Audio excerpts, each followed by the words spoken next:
Whitlock, that's Marcellus Wiley, that dude. Yes, sir. All right, welcome to Speak for Yourself, the most fearless show in sports. Coming up, we'll tell you who's at fault for the Raptors' collapse. But we start with Kevin Durant. All right, blame it all on Joe Lacob, owner of the Warriors. Bob Myers, president of the Warriors. Steve Kerr, coach of the Warriors. Silicon Valley, home of the Warriors fan base. Even Kevin Durant, the superstar forward who popped his Achilles in Game 5 of the NBA Finals.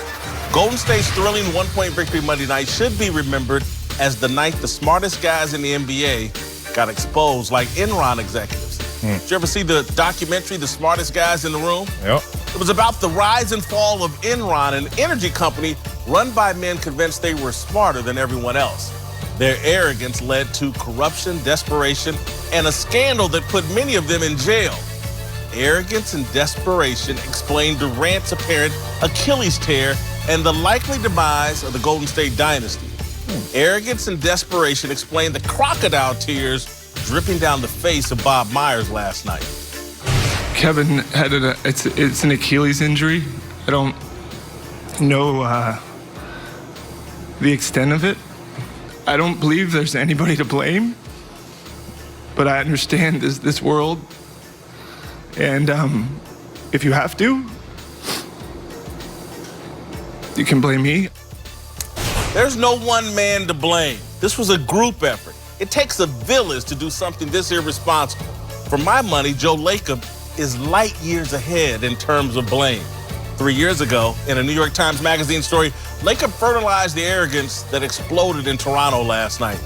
Remember this quote? "We're light years ahead of probably every other team in structure, in planning, in how we're going to go about things." Remember that?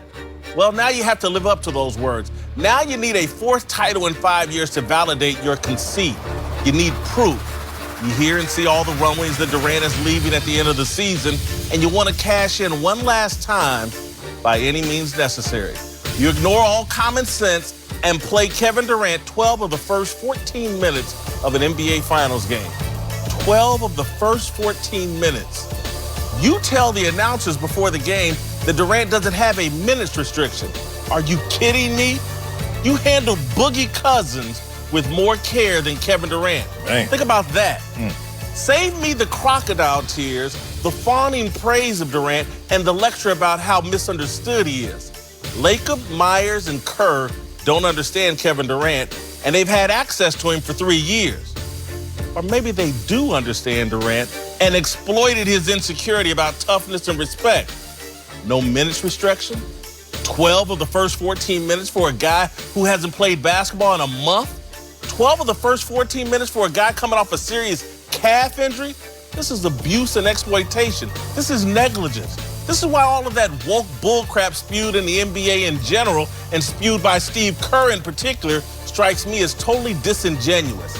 It doesn't remotely surprise me that this tragedy happened to the team located in the woke capital of the United States. That's where all the smartest guys in the room reside. That's where they wag their fingers at middle America and football and tell us how we don't know how to treat people. Did Kevin Durant's basketball life matter last night? All right, joining the desk now is NBA champion B.J. Armstrong and Bleacher Report's Rick Bucher. Marcellus, I'm going to start with you. Man. Arrogance and desperation, is that what led to Kevin Durant's tragedy last night, or the injury? No, I'm never sharing jelly beans with you. I'm just telling you, a lot of black jelly beans in there, man. You be thinking you can trust Whitlock and eat. Oh, good ones, good ones. Oh, that one. I agree with most of what you said, actually. I think what led to his injury will take us to a term that a lot of people in sports media, in fan bases, don't properly understand, and that's emotional context. Emotional context is different than just the circumstances you're dealing with. It's how you feel in those situations that no one else can tell you about until they're in those situations. So in my world, there are two examples that took me exactly to where I felt Kevin Durant was last night. The first example was Terrell Owens. When he got injured latter season in the Super Bowl run, T.O. had a decision to make. Do I rush back, hyperbaric chambers, try to go out there on one leg in the Super Bowl just to play in that moment because of the emotional context? He did. Great decision for T.O. Great result individually, not collectively. Kevin Durant tried to do the same thing as T.O. We all know that he failed individually. We'll see how his team does. But the one that really hurt, the one that really took me to that raw emotion and to that point of almost a tear was RG3. Remember when RG3, in the same high leverage emotional context, went out there and to a man, we were like, I don't know, man, you're rookie of the year, your prime is in front of you, don't waste it all in this one game. I get it, it's a Super Bowl run opportunity, don't do it. And he did it, and he died on that field that day. And everyone sat there with the same regret we saw Bob Myers felt, which is, my devils led me here, and now my angels are gonna try and clean this up. And that's what I felt last night. Kevin Durant's devil, the intentions of all those people in that same emotional context led them to a bad place. And now the regret sunk in and they all wanted to clean it up. Sad reality, but I've seen it before. Unfortunately, it happened again. Not all injuries in individuals are the same. I think we keep trying to put everybody in the same box and say that because it worked for Terrell Owens, okay, so KD was trying to replicate that. Yeah. Except, what was Terrell trying to address? Was there any pressure on him to come back and play? It was a desire of him to try to compete. A selfishness.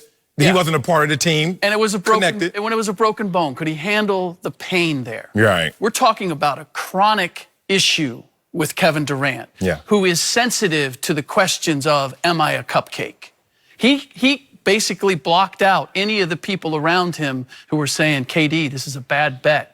You shouldn't be taking this risk. The risk is too great. Yeah. And he listened. You blame KD? I do blame KD. More so than No, Joe the Warriors had the ultimate veto power. The Warriors had the ultimate ability. I am once again hailing a boat to Whitlock Island because I agree with you. I don't think it was arrogance. That was the one exception. Do I think it was desperation? Why Absolutely. not arrogance? They're the smartest team in all of professional sports. They're light years ahead of everybody. Yeah, well, no, I'm not saying they're not arrogant. I'm just, arrogance wasn't what informed this. Greed did. They were going into a new arena. We're supposed to win. We want to win. We need three-peat. And you know what? If KD, this is what hit me the worst about what was said. Joe Lacob, when he said, we respect KD's willingness to go out there. No. You should regret KD's willingness to go out there. That's not something to be applauded. It was a mistake, but it got you where you wanted to go. Yeah, that's the tell for me. Yeah. It got you where you wanted to go. You wanted a game 6. You wanted to extend this series. And if we had to sacrifice KD's Achilles in order to see that happen, that's what they did. And to that point, that's why boxers have cornermen, to protect you from yourself in those moments. Don't lose your career. Don't lose your life for one more punch. And KD didn't have that. Well, you know, for better or for worse, I've worked in this business now as an agent, and I've had to deal with this exact problem with a client that, Rick, you've covered for many years, and Derrick Rose. Derrick Rose had a significant injury, and it required us or the people around him to ask every question that every athlete has to answer, right? There's the D Rose character, the player, the warrior, the soldier that wants to come back and play. And then there's the person that you have to speak with. And as an agent, my main concern in dealing with all of my clients is I have to speak to that person. And in this situation here, under no circumstances am I not going to tell Kevin Durant, it's impossible for you to sit out 4 to 6 weeks and then expect to come out there and be able to play at this level at a championship caliber. There's a reason that we go to training camp. There's a reason that you play and you need to get your reps.